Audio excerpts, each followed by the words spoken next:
Polling సరళికి సంబంధించి BJP MLA Rakesh Reddy interesting comments చేశారు.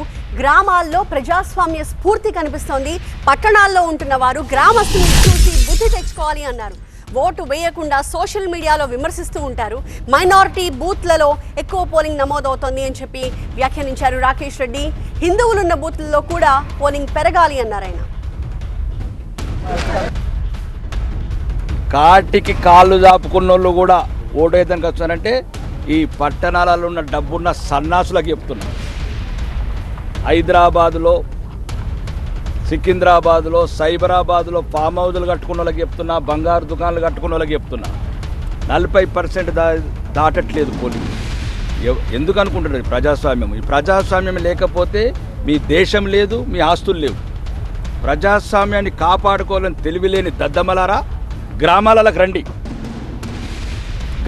రండి. కనీసం రెక్కాడితే డొక్కాడని ప్రజలు కూడా క్యూలు కట్టి ఓటేస్తున్నారు. అది ప్రజాస్వామ్య స్ఫూర్తి. ఈ గుణపాఠం తెలంగాణ వ్యాప్తంగా ఉన్న ఎవడైతే పోలింగ్ రోజు ఇండ్లల్లుండి ఫామ్ హౌస్కి పోయి పిక్నిక్లు పోయే వెధవలందరికీ చెప్తున్నా, ఈ ప్రజాస్వామ్యం ఊరికనే రాలేదు, ఈ దేశం ఊరికనే రాలేదు. లక్షల మంది భగత్ సింగ్లు త్యాగాలు చేసుకుంటే, సుభాష్ చంద్రబోసులు త్యాగాలు చేసుకుంటూ వచ్చిన ఈ స్వాతంత్రాన్ని ఈరోజు సోమరిపోతులై ఫామ్ హౌజులలో పడుకొని, ఇళ్లల్లో పడుకొని యూట్యూబ్లండి ఈ దేశాన్ని విమర్శిస్తారు, రాజకీయ వ్యవస్థను విమర్శిస్తారు. ముందు ఓటేయండి. మరీ ముఖ్యంగా హిందువులకు కూడా చెప్తున్నాం, మొన్న జూబ్లీహిల్స్ ఎలక్షన్లో ఎక్కడైతే మైనారిటీ బూతులు ఉన్నాయో 92%, ఎక్కడైతే హిందువులు ఉన్నాయో 28%. బుద్ధి తెచ్చుకోండి. 5 ఏళ్ళకు ఒకసారి వస్తుంది. ఒక్క 2 నిమిషాలు ఓపిక లేదా? ఎన్నో లక్షల మంది ప్రాణాలు త్యాగాలు చేసి ఎంతోమంది మేధావులు తెచ్చుకున్న ఈ స్వాతంత్రం, ఈ దేశం ఎప్పటికీ ప్రజాస్వామ్యయుతంగా వెళ్ళాలంటే ఓటింగ్ శాతం పెరగాలి, ప్రతి ఒక్కరు రావాలి. ఇదే ప్రజలకు ఇచ్చే సందేశం. ఈరోజు ఓటమి కూడా చింతించే అవసరం లేదు.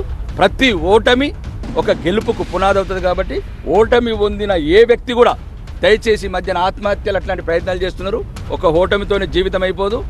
కేసీఆర్ ఓడిపోయాడు, రేవంత్ రెడ్డి మొన్న ఓడిపోయాడు, కేసీఆర్ 2 సార్లు ఓడిపోయాడు, ఎన్టీ రామారావు ఓడిపోయాడు, ఇందిరాగాంధీ ఓడిపోయింది. వాళ్ళని చూసిన మీరు సర్పంచులు జ్ఞాపకం పెట్టుకోండి. ఈ ఓటమి